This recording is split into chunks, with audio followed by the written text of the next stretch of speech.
அப்புறம் புதினா கொத்தமல்லி ரெண்டும் ஆஞ்சி வச்சுக்க, ஒரு கைப்பிடி தக்காளி, 3 தக்காளி, வெங்காயம் 1, அதுக்கப்புறம் 1/4 கிலோ மஷ்ரூம் காளான், அதுக்கப்புறம் பட்டை, கிராம்பு, ஏலக்காய், பிரிஞ்சி இலை. இதை தாளிக்க போகிறோம். வெண்ணெய் போட்டு செய்ய போகிறேன். அதுக்கப்புறம் அரிசி 2 ஆளாக்கு. உங்களுக்கு தண்ணி ஊற்றுறப்ப காமிக்கிறேன். இப்போ செய்ய ஆரம்பிக்க போகிறோம். பாருங்கள், வெண்ணெய் போடுறோம். பிரியாணி பண்ணுறதுக்கு 1 ஸ்பூனு 2 ஸ்பூன் நெய், எண்ணெய்,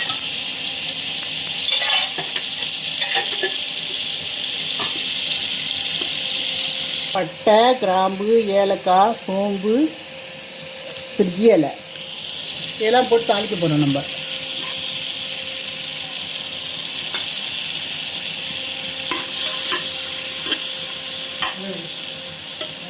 நம்ம வெங்காயம் போட்டுக்கோம். பாருங்கள், இது நல்லா வதங்கணும்.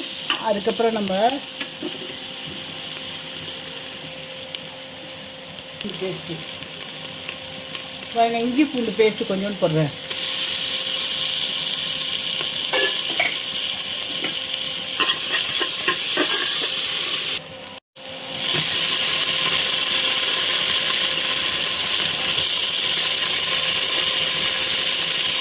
தக்காளி போட்டுருக்கோம். இப்போ 3 தக்காளி வச்சுருந்தேன். அடுத்து வச்சுருந்ததை போட்டாச்சு. இப்போ நல்லா அது வணங்கிட்டோம்.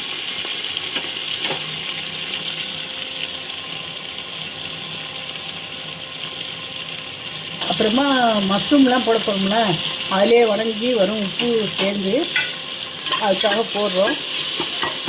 இன்னும் ஒரு 2 நிமிஷம் அது வேகட்டும். அதுக்கப்புறம் நம்ம என்ன போடலான்னு சொல்கிறேன்.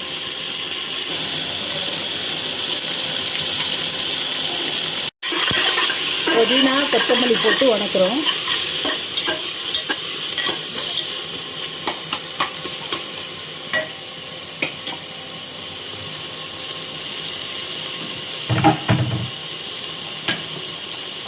இதில் மஞ்சள் பொடி 1/2 ஸ்பூனு, பாருங்கள், மஞ்சள் பொடி,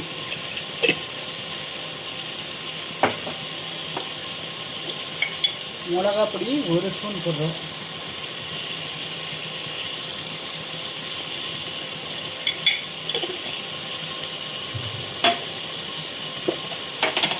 இது கரம் மசாலா பொடி, இது 1 ஸ்பூன். டீஸ்பூனில் 1 ஸ்பூன் எல்லாமே. இப்போ நம்ம இதை வணக்கிறோம். நல்லா பச்சை வாசம் போக வணக்கிடுங்க. அப்புறம் மஷ்ரூம் போடுங்க. பாருங்க, எண்ணெய் விட்டு வணங்கி பாருங்கள்.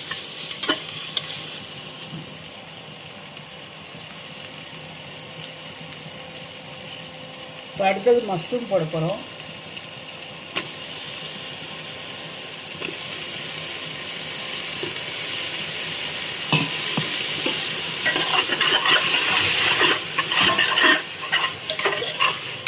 இது நல்லா வணங்கட்டும் எண்ணெயில்.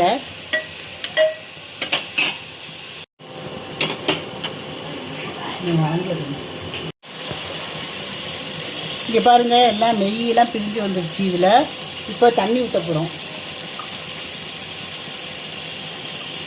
2 ஆளாக்கு அரிசி வச்சுருந்தேன். 4 ஆளாக்கு தண்ணி ஊற்றிக்கோங்க. 4 டம்ளர்.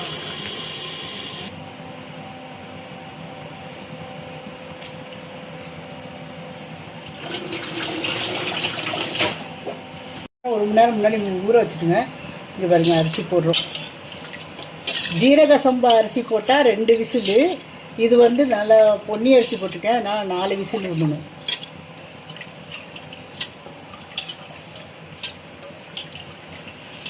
போட்டாலும் 1க்கு 1 1/4 தான் தண்ணி வைக்கணும்.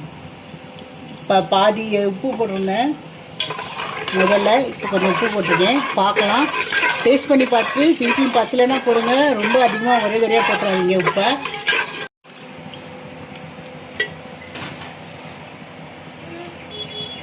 விசில் விடுறோம். அதுக்கப்புறம் நான் உங்களுக்கு காமிக்கிறேன் வெந்ததுக்கப்புறம்.